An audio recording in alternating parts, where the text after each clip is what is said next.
আজ প্রথমেই আমি রব্বুল আলামিনের দরবারে হাজারো লক্ষ কোটি শুকরিয়া জানাতে চাই। রব্বুল আলামিনের অশেষ রহমতে আজ আমি আমার প্রিয় মাতৃভূমিতে ফিরে আসতে পেরেছি আপনাদের দোয়ায়। আপনাদের মাঝে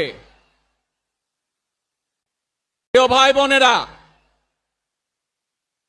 আমাদের এই প্রিয় মাতৃভূমি 1971 সালে লাখো শহীদের রক্তের বিনিময়ে অর্জিত হয়েছিল।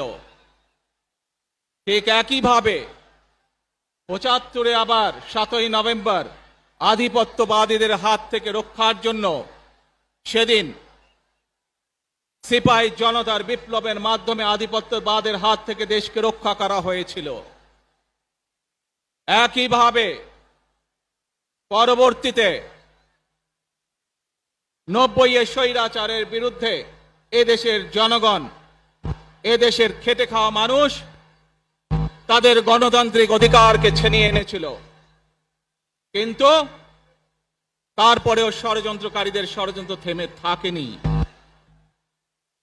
আমরা তারপর দেখেছি 2024 সালে, 71 সালে এই দেশের মানুষ যেমন স্বাধীনতা অর্জন করেছিল, 2024 সালে এদেশের ছাত্র জনতা সহ সর্বস্তরের মানুষ, কৃষক, শ্রমিক, গৃহবধূ, নারী, পুরুষ, মাদ্রাসার ছাত্র সহ দলমত নির্বিশেষে, শ্রেণী পেশা নির্বিশেষে সকল মানুষ সেদিন 2024 সালের 5ই আগস্ট এই দেশের স্বাধীনতা এবং সার্বভৌমত্বকে রক্ষা করেছিল।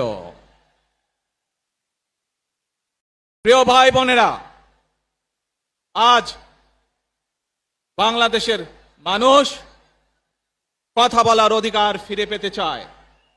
তারা তাদের গণতান্ত্রিক অধিকার ফিরে পেতে চায়। বাংলাদেশের মানুষ চায় তারা তাদের যোগ্যতা অনুযায়ী ন্যায্য অধিকার পাবে। প্রিয় ভাই বোনেরা, আজ আমাদের সময় এসেছে সকলে মিলে দেশ গড়ার।